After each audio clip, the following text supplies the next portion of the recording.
es 29? Hoy es 30. Bueno, 30 de mayo. Hoy se cumplen 588 años desde la muerte de Juana de Arco. ¿Vieron alguna película? ¿Alguna vez en la historia de sus vidas tienen que haber visto alguna película de Juana de Arco? Sí. Esa guerrera que montada en un caballo blanco habló con el rey de Francia y quería que y peleaba, fue a pelear con los franceses y le pedía, murió en la hoguera quemada. Hace 588 años, hoy se cumplen desde la muerte de Jeanne d'Arc. Juana de Arco murió quemada en la hoguera de Rouen, en Francia, un 30 de mayo de 1431. Un tribunal eclesiástico dictó su sentencia, consideró que era apóstata, quiere decir que abandonó sus ideales o su religión públicamente para seguir otros. Es sospechosa de herejía. En esa época a las mujeres valientes o a las mujeres que seguían algún ideal se las llamaba brujas o blasfemas. Decían que había blasfemado contra Dios y contra los santos, lo que la llevó justamente a esta condena de ser quemada en la hoguera. Su intento de recurrir la decisión ante el Papa fue totalmente ignorado, y la historia empieza en Domremy, en Francia, en 1412, cuando nace ella, santa y heroína francesa, nacida en el seno de una familia campesina. Piensen en esta época, ¿no? Una campesina en Francia, en los campos, en la campiña francesa, campesina acomodada, no era que era una pobre que tenía que andar peleando por el mendrugo de pan. La infancia de Juana de Arco transcurrió durante el sangriento conflicto enmarcado en la guerra de los 100 años que enfrentó al delfín Carlos, primogénito de Carlos VI de Francia, con Enrique VI de Inglaterra, por el trono francés. Era una guerra entre Francia e Inglaterra, nada menos, dos pibitos. Dos guerreros de la tremendo, de la hostia, y que provocó la ocupación de buena parte del norte de Francia por las tropas inglesas y las borgoñonas, la borgoñona de la Borgoña.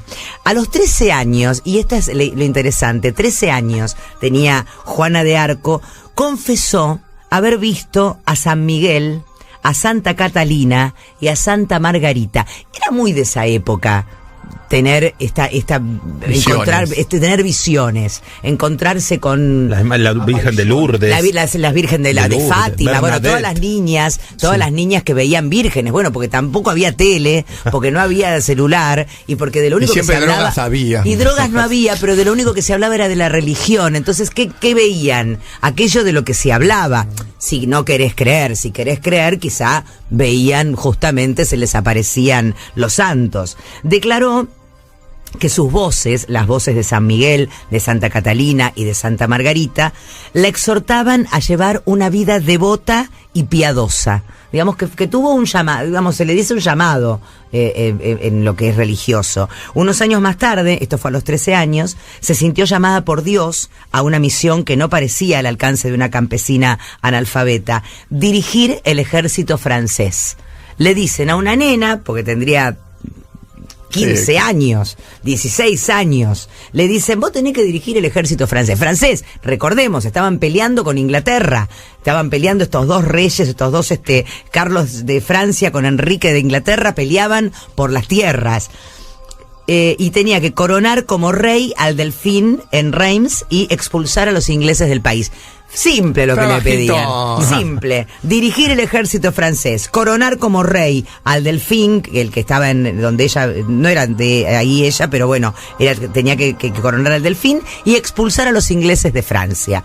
En 1428 viajó hasta, esto me va a salir mal, se dice Vaucouleurs, lo dije bien, hasta Vaucouleurs, con la intención de unirse a las tropas del príncipe Carlos, pero ¿saben qué le pasó? ¿Qué? Fue rechazada. Mujer, bueno, todos eran niños en esa época, pero fue rechazada. A los pocos meses, el asedio de Orleans por los ingleses agravó la delicada situación francesa y obligó al delfín a refugiarse en Chinon, localidad a la que acudió nuevamente Juana, con una escolta facilitada por Roberto de Baudricourt, que sé yo cómo se dice, para informar a Carlos acerca del carácter de su misión.